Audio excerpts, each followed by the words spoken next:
The purpose of this project is to study how protein engineering can help us to degrade plastic polymers.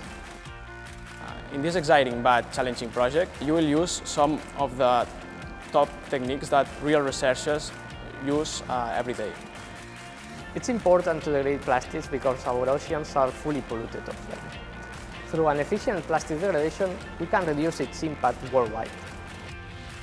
You will work in the Barcelona Supercomputing Center, where there is one of the largest supercomputers in Europe. Here you will see how a protein can be studied not in the lab, but using a computer.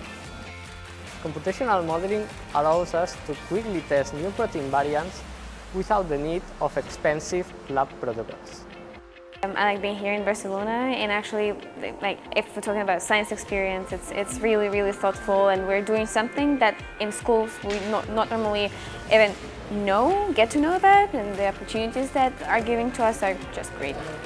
They are showing a lot of interest in enzyme engineering. They are really thinking hard about which mutations to apply. I think they can really produce some really outstanding results. I've met a lot of people from different places, and it's been really eye-opening, and the scientific stuff is really interesting. It's expanded my knowledge a lot. The planet needs you. Join us. Be an enzymer. BIYSC!